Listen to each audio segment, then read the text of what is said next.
محفل میں خطابت کا جادو چلائیں، وہ جن کا تذکرہ موجود ہے قرآن کے بارے میں، ہے قدر منزلت جن کی فلک کی چاند کے تاروں میں، انہی کی سیرت و کردار کی باتیں سناؤ تم، شراب علم کی محفل میں سوغاتیں لٹاؤ تم۔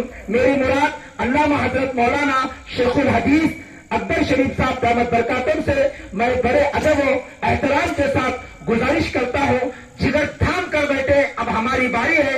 حضرت کا انشاءاللہ پرمغز خطاب ہوگا، خطاب کے بعد انشاءاللہ کچھ اعلانات جو حضرت مفتی عمر فاروق صاحب جو سفر ٹرسٹ کے چیئرپرسن ہیں وہ آپ کے سامنے کچھ اعلانات اس سفر خدمات کی تفصیلات رکھیں گے، پھر حضرت والا کی دعا ہوگی، پھر آپ حضرات کے لیے کھانے کا اور نماز کا انتظام کیا گیا ہے۔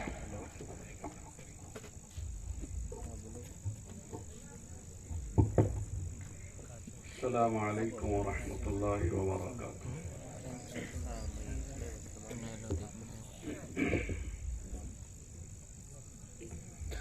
الحمد لله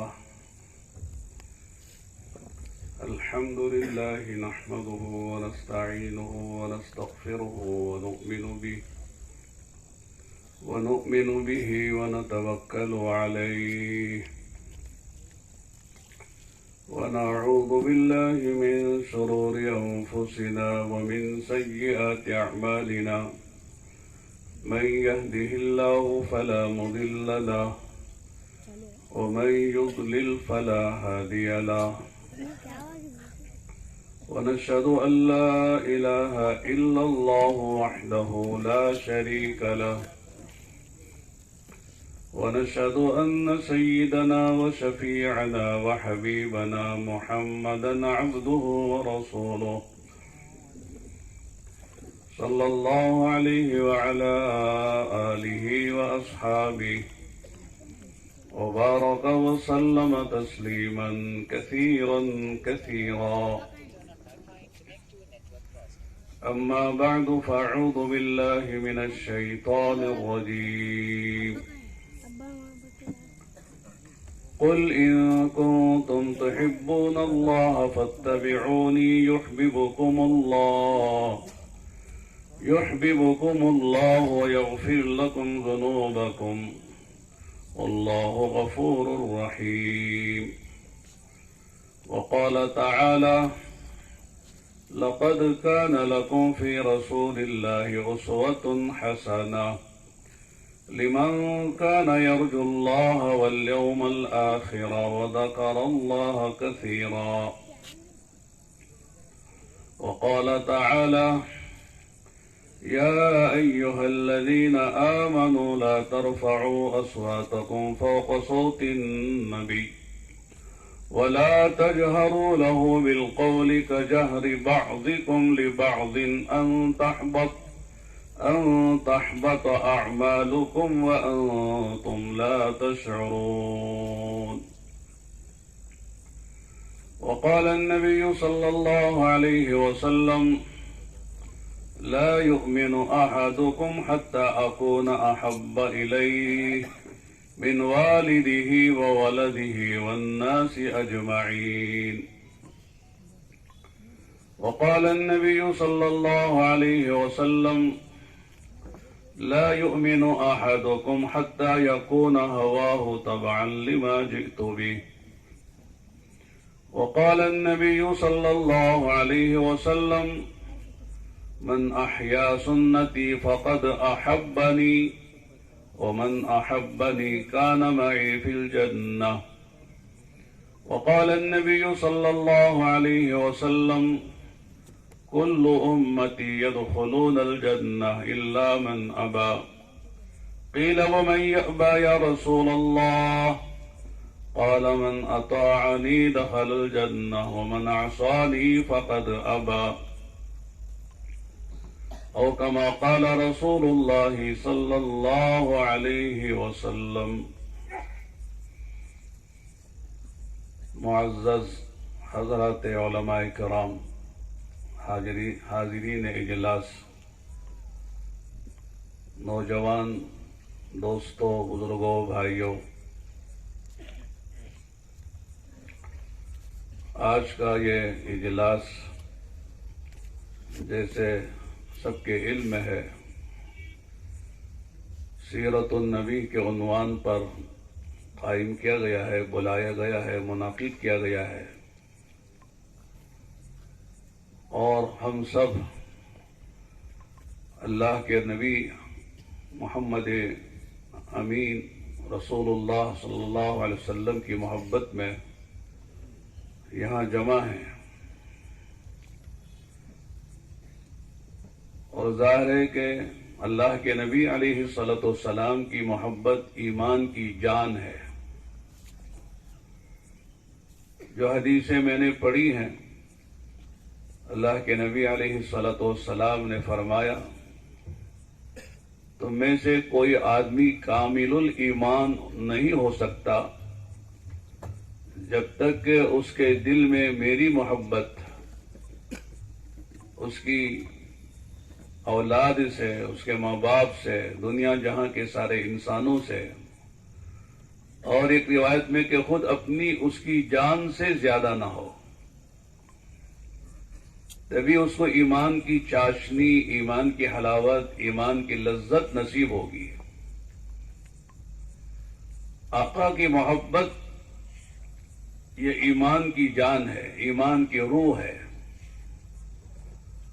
اور محبت ہی آدمی کو محبوب کے پیچھے چلاتی ہے، محبوب کے اداؤں کو اور اس کے ساتھ وفاؤں پر آمادہ کرتی ہے۔ محبت ایک ایسی چیز ہے جو انسان کو انسان سے، کسی سے بھی ہو جاتی ہے تو آدمی کو دیوانہ بنا دیتی ہے۔ اس کی ہر چیز سے آدمی کو محبت کا تعلق ہو جاتا ہے۔ ہم سب نے سنا ہے لیلا مجنوں کے واقعات، ان دونوں میں حقیقی محبت تھی، وہ کوئی افسانہ نہیں تھا۔ یہ جو واقعات ہیں افسانے اور من گھڑت قصے نہیں ہیں، حقیقی واقعات ہیں کہ جب کسی کو فرضی محبت بھی ہو جاتی ہے، سوری محبت بھی ہو جاتی ہے، اور دنیاوی اعتبار سے، دنیا کے حسن و جمال کے اعتبار سے محبت ہو جاتی ہے، تو آدمی اس پر کیسا فریفتہ ہوتا ہے، دیوانہ ہوتا ہے، ہر وقت اسی کی فکر میں اور اسی کی محبت میں ڈوبا ہوا ہوتا ہے۔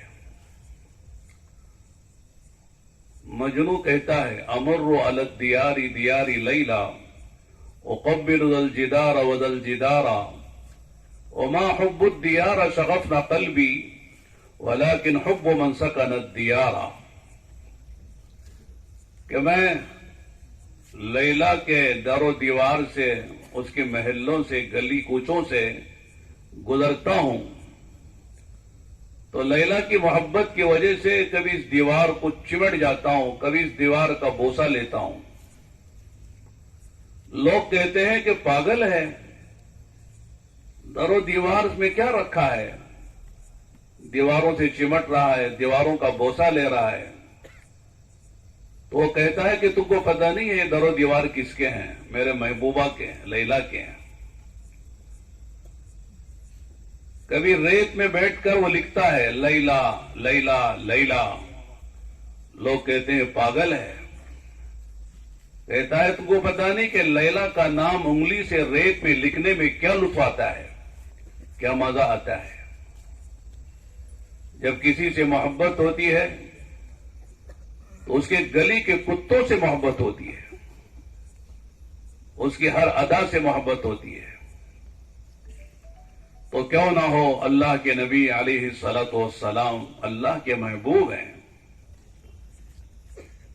محبت کے جتنے اسباب ہو سکتے ہیں وہ سارے اسباب کو اللہ تعالیٰ نے نبی میں جمع کر دیے تھے۔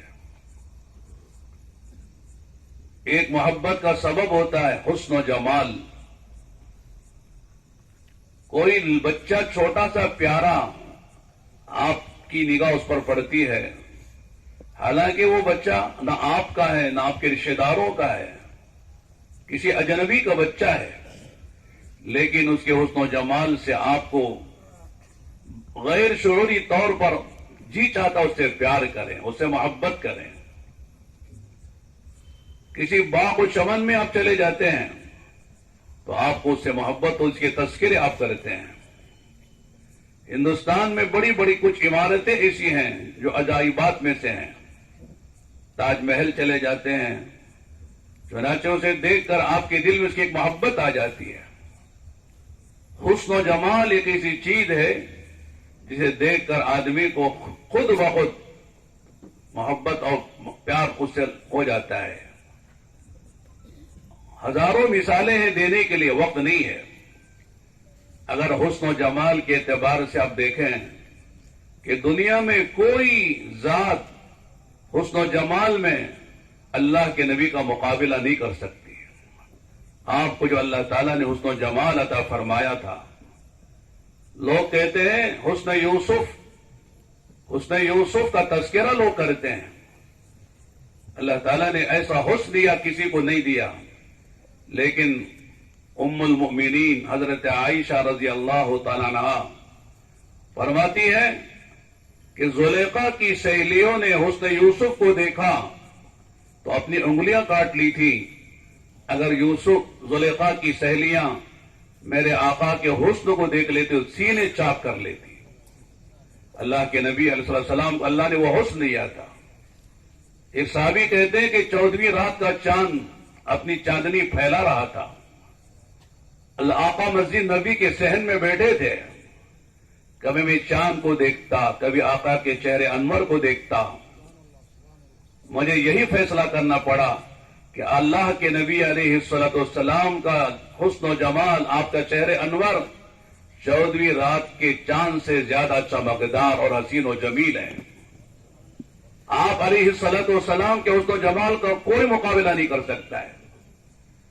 آپ کے بدن مبارک سے نکلنے والا پسینہ مشک و عنبر اس کے سامنے شرمائیں. اللہ کے نبی علیہ السلام کسی گلی، کسی راستے سے گزر جاتے تھے تو صحابہ کو اندازہ ہو جاتا تھا کہ آقا یہاں سے گزرے ہیں. آپ کے پسینے میں وہ خوشبو تھی. صحابہ اس پسینے کو جمع کرتے تھے، شیشوں میں جمع کرتے تھے، قطرے قطرے لے کر جمع کرتے تھے. ان قطروں کو سونگا کرتے تھے، لگایا کرتے تھے کہ اللہ کے نبی کے بدن کا نکلا ہوا یہ خوشبودار پسینہ ہے جو مشک و عنبر سے، بلکہ دنیا کی کوئی قیمتی سے قیمتی عطر و خوشبو اس کا مقابلہ نہیں کر سکتی ہے. اما جان حضرت عائشہ فرماتی ہیں اللہ کے نبی علیہ السلام کا جسم اطہر اتنا نورانی تھا، رات کے اندھیرے میں اگر کبھی ہمیں ضرورت ہوتی سوئی میں دھاگا ڈالنے کی، ہمارے گھر میں چراغ نہ ہوتا تو ہم آپ کے نورانی بدن سے نکلنے والے نورانی کرنوں کی روشنی میں سوئی میں دھاگا ڈال سکتے تھے. اللہ کے نبی علیہ السلام کا سراپا ایسے تھا. حسن و جمال کا کوئی مقابلہ نہیں کر سکتا ہے. ساری دنیا کے حسن ایک طرف ہے، آقا کا حسن ایک طرف ہے. لہذا اگر کوئی حسن و جمال کے اعتبار سے پیار کرے، محبت کرے تو اللہ کے نبی علیہ السلام سے بڑھ کر کوئی بھی حسن و جمال رکھنے والا نہیں ہے. لہذا میرے دوستوں، محبت آقا سے ہونا یہ فطری بات ہے. اگر کسی کو محبت نہیں ہے تو وہ اپنے ایمان کی خیر منائے. اس کے دل میں ایمان کتنا ہے وہ خود ہی جانتا ہے. آقا سے محبت نہ کرے کس سے محبت کرے گا؟ اللہ تعالیٰ نے نبی سے ہمارے آقا کی محبت کا اظہار قرآن میں کیا ہے. اللہ تعالیٰ نے اپنے نبی محمد عربی صلی اللہ علیہ وسلم کے زلفوں کی قسم کھائی ہے، آپ کے شہر کی قسم کھائی ہے.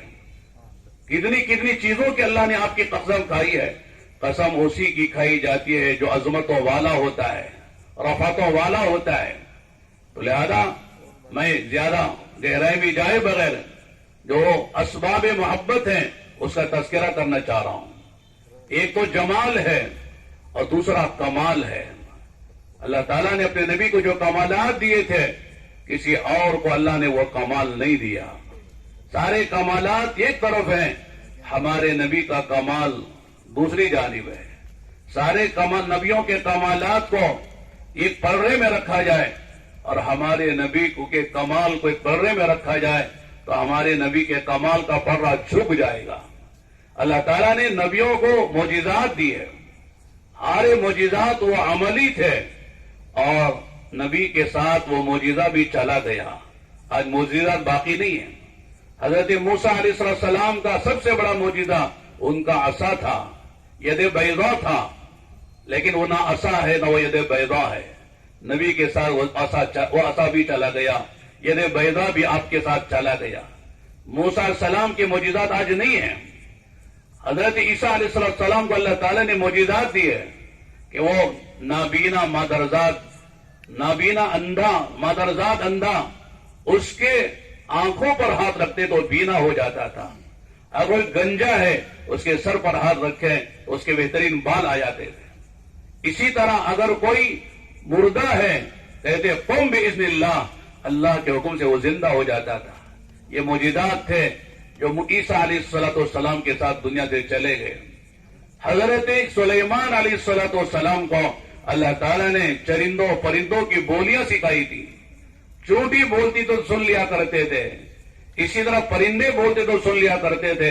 حدود کا قصہ ہمارے درمیان میں موجود ہے.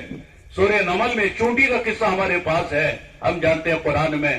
لیکن وہ سارے معجزے سلیمان علیہ السلام کے ساتھ گزر گئے. جس نبی کو اللہ نے جو معجزہ دیا وہ وقتی تھا، عارضی تھا. نبی کے ساتھ معجزہ چلا گیا اور وہ عملی معجزے تھے. لیکن اللہ تعالیٰ نے ہمارے نبی کو جو معجزہ دیا ہے بے شمار معجزے ہیں. ہر نبی کا معجزہ بھی اللہ نے ہمارے نبی کو دیا ہے. اس کے علاوہ ایک بڑا معجزہ دیا ہے جس کو ہم قرآن کہتے ہیں. اللہ کے نبی کا سب سے بڑا معجزہ قرآن کریم ہے. قرآن کریم مختلف پہلوں سے وہ اعجاز رکھتا ہے، وہ معجزہ ہے. اس زمانے میں اللہ کے نبی علیہ السلام کے زمانے میں فصاحت کا، بلاغت کا، شعر شاعری کا، خطابت کا زور تھا. چنانچہ اللہ تعالیٰ نے قرآن دیا اور قرآن میں چیلنج ہے کہ اگر اس کو قرآن نہیں مانتے، اللہ کی کتاب نہیں مانتے، ایسا قرآن بنا کے لاؤ. پورا قرآن نہیں بنا سکتے، 10 سورتیں بنا کے لاؤ. 10 سورتیں نہیں بنا سکتے، 1 سورت بنا کے لاؤ. لوگوں نے کوشش کی. ایک آدمی نے کوشش کی کہ مجھے 6 مہینے کا موقع دو، میں قرآن جیسی کتاب بنانے کی کوشش کروں گا.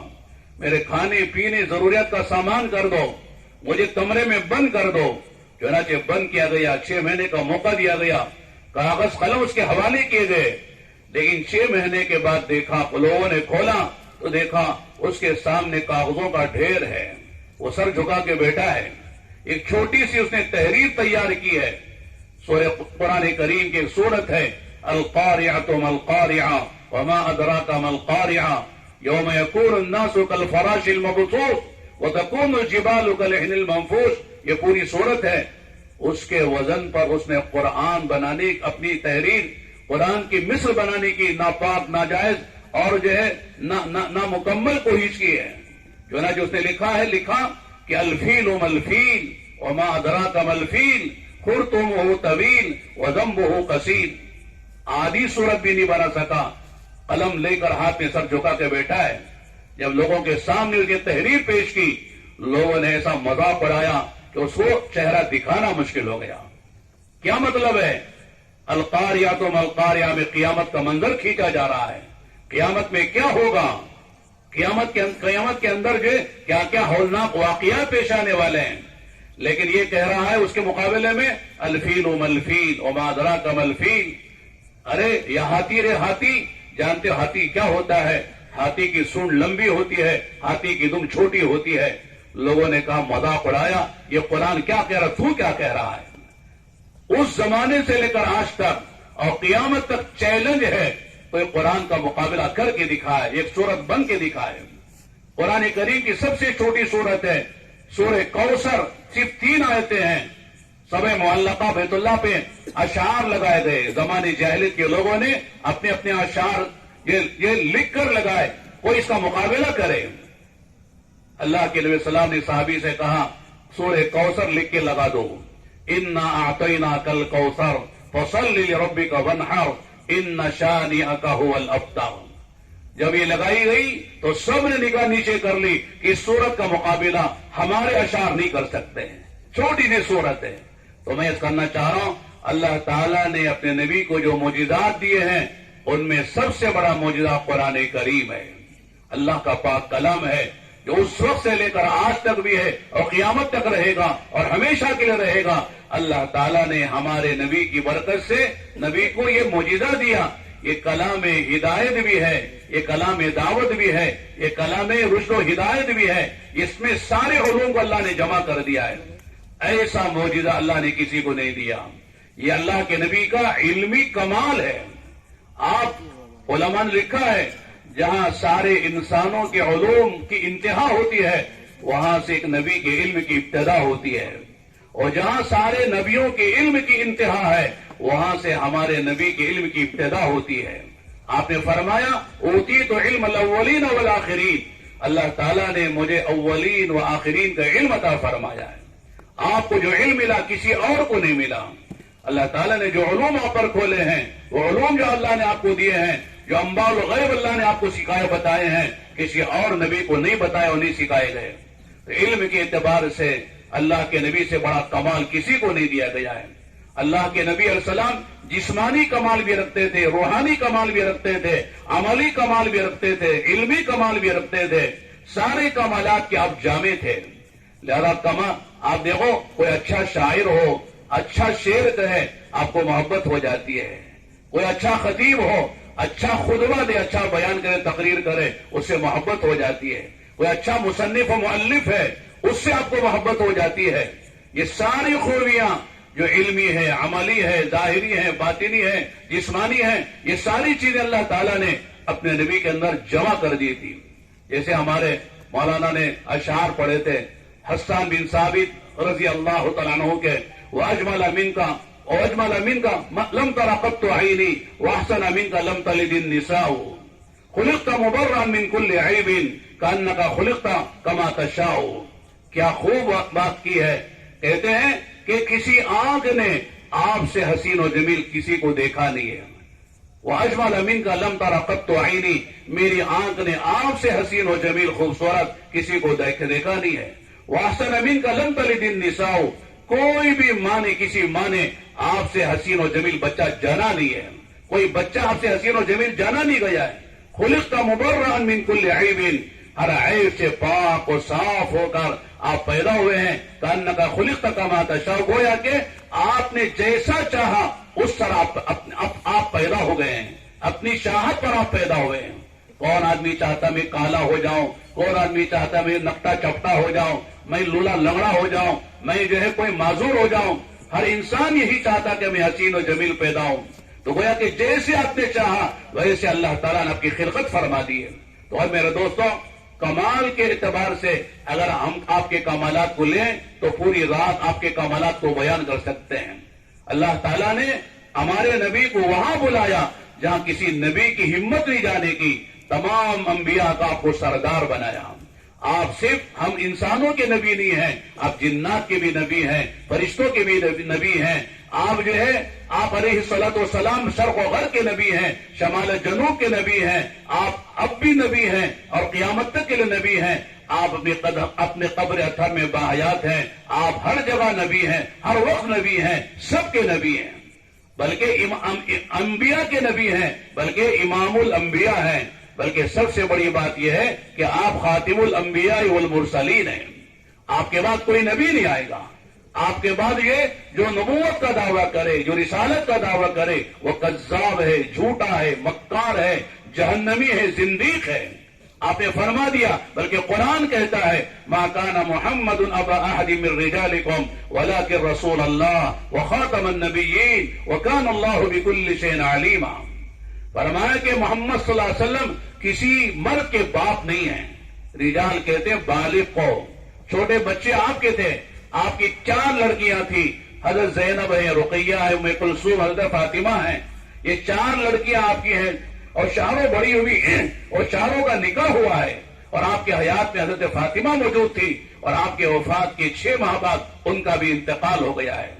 چنانچہ 4 لڑکیاں اور 3 لڑکے، اس میں اختلاف بھی ہے، اس میں قاسم ہیں, ابراہیم ہیں اور عبداللہ ہیں. عبداللہ کے لقب طیب و طاہر ہیں. بعض نے کہا کہ طیب و طاہر الگ ہیں اور اکثر نے کہا کہ عبداللہ ہی کے لقب تھے طیب و طاہر. 3 لڑکے ہیں, لیکن تینوں کے تینوں بلوغ سے پہلے نہیں بلکہ بہت پہلے ایام رضاعت کے بعد 2-2.5 سال کے اندر سب کا انتقال ہو گیا. کوئی بھی لڑکا آپ کا بلوغ کو نہیں پہنچا. اس لیے مرد کہتے ہیں بالغ مرد کو. چنانچہ فرمایا ما کان محمد ابا احد من رجالکم, کہ آپ کسی بالغ مرد کے باپ نہیں ہیں, بچپن میں آپ کے لڑکے انتقال کر گئے. اور آگے فرمایا آپ خاتم الانبیاء والمرسلین ہیں. آپ نے فرمایا لا نبی بعدی ولا امت بعدکم, میرے بعد کوئی نبی نہیں ہے اور جو تمہارے بعد کوئی امت نہیں ہے. میں آخری نبی ہوں, تم آخری امت ہو. چنانچہ آپ کے کمالات میں یہ ہے کہ آپ کو سب سے افضل کتاب دی گئی. آپ کے کمالات میں سے یہ ہے کہ آپ کو سب سے افضل دین اسلام دیا گیا. آپ کے کمالات میں سے یہ ہے کہ آپ کو سب سے افضل امت دی گئی. آپ کے کمالات میں سے یہ ہے کہ آپ کو بہترین عبادات دی گئی. آپ کے کمالات میں یہ ہے کہ آپ کو خاتم الانبیاء بنایا گیا, آپ کو شفیع المذنبین بنایا گیا, آپ کو رحمت للعالمین بنایا گیا. بے شمار آپ کے کمالات ہیں. معراج میں آپ وہاں پہنچے ہیں. بعض روایت میں آتا ہے جبرائیل امین نے بھی کہا کہ میں یہاں سے چند قدم نہیں, چند جو ہے 1 بال کے برابر آگے جاؤں گا تو شاید مجھے رہنا مشکل ہوگا. آپ ہے, آپ کا خدا ہے. فَأَوْحَىٰ إِلَىٰ عَبْدِهِ مَا أَوْحَىٰ, جائیے آپ کا خدا آپ بات کیجیے. اللہ کے نبی جنت کو, آپ نے جنت کو اپنی آنکھوں سے دیکھا, جہنم کو اپنی آنکھوں سے دیکھا, آسمان و زمینوں کو اپنی آنکھوں سے دیکھا, اور پھر آپ نے سارے انبیاء کی امامت کی. ہم کو جو نماز ملی ہے وہ نبیوں والی نماز نہیں ہے بلکہ امام الانبیاء کی امامت والی نماز ملی ہوئی ہے. اللہ تعالیٰ نے معراج میں ہمارے نبی کو وہ تحفہ دیا ہے. میرے دوستوں, کسی نبی کو وہ تحفہ نہیں ملا ہے. 5 نمازیں لیکن اللہ کے نبی سلام تشریف لائے. اور کمالات کے اعتبار سے اگر ہم کسی سے محبت کر سکتے ہیں اور کرنا چاہیے اور کوئی محبت کا مستحق ہے تو اللہ کے نبی علیہ الصلوۃ والسلام سے بڑھ کر کوئی کمال کے اعتبار سے محبت کا مستحق نہیں ہے. آگے ہم کہتے ہیں کمال کے بعد نوال کا نمبر آتا ہے. نوال کہتے ہیں احسان کو. اللہ کے بعد سب سے بڑا احسان ہمارے نبی کا ہے. اللہ کے بعد سب سے بڑا احسان انسانیت پر اور میرے دوستوں بشریت پر اور سارے عالم کے انسانوں پر وہ اللہ کے نبی علیہ الصلوۃ والسلام کا احسان ہے. ماں باپ کا بھی احسان ہے, والدین کا بھی احسان ہے, اساتذہ کا بھی احسان ہے. اگر کم بھوکے تھے کھانا کھلا دیا کس نے وقت پر, میری جان بچا لی, وہ بھی ہمارا محسن ہے. ہم پانی میں ڈوب رہے تھے, کسی نے ہم کو پانی سے نکال لیا, بچا لیا, وہ بھی ہمارا محسن ہے. ہم راستہ بھٹکتے تھے, کسی نے راستہ بتلا دیا, وہ بھی ہمارا محسن ہے. آڑے وقت میں کوئی کام آ جاتا, وہ بھی ہمارا محسن ہے. لیکن میرے دوستو یہ سارے احسانات وقتی ہیں, عارضی ہیں, فانی ہیں, دنیاوی ہیں, ختم ہونے والے ہیں. لیکن ہمارے نبی محمد عربی صلی اللہ علیہ وسلم نے جو احسان کیا ہے میرے دوستو, وہ سب سے بڑا احسان یہ ہے کہ آپ نے ہمیں خدا کا تعارف کرایا ہے, خدا سے ملایا ہے. ایمان آپ کے واسطے سے ہمیں ملا ہے, قرآن آپ کے واسطے سے ہمیں ملا ہے, اور مرنے کے بعد جنت آپ کی وجہ سے ہمیں ملے گی, اور مرنے کے بعد خدا کا دیدار آپ کی وجہ سے ہم کو ملے گا. جو بھی جتنی نعمتیں ہم کو ملی ہیں وہ نبی کے واسطے سے ملی ہیں, نبی ذریعہ بنے ہیں. اگر آپ نہ ہوتے ہم کہاں یہاں سیرت کے نام پر سیرت النبی کے جلسے میں جمع ہوتے, کہاں ہم قرآن کو جانتے, کہاں مسجد کو جانتے, کہاں ہم نمازوں کو پہچانتے, کہاں ہمیں رمضان ہمیں نصیب ہوتا, کہاں روزے نصیب ہوتے, کہاں حج نصیب ہوتا, کہاں بیت اللہ نصیب ہوتا. یہ سب اللہ کے نبی علیہ السلام کے احسانوں میں سے احسان ہے. ہماری قیمت میرے دوستوں ایمان کی وجہ سے ہے. ایمان نہیں ہے آپ دنیا کے بادشاہ بن جائیے, کسی ملک کے وزیر اعظم بن جائیے, کسی صوبے کے آپ وزیر اعلیٰ بن جائیے, اگر آپ کے پاس ایمان نہیں ہے اللہ کے آپ کی کوئی قیمت نہیں ہے. ایمان انسان کی جو قیمت ہے وہ ایمان کی وجہ سے ہے. کل قیامت کے میدان میں حدیث میں آتا ہے انسان اور جنات اور فرشتوں کے علاوہ جتنی جاندار مخلوقات ہیں ان سب کو اللہ تعالیٰ مٹی بنا دیں گے. دنیا میں جتنے چرندے ہیں, پرندے ہیں, درندے ہیں, سانس لینے والی جانور ہیں, حشرات الارض ہیں, سب کو خدا مٹی بنا کے ختم کر دیں گے. نہ ان کی جنت ہے نہ جہنم ہے. تو اس وقت جو بے ایمان دنیا میں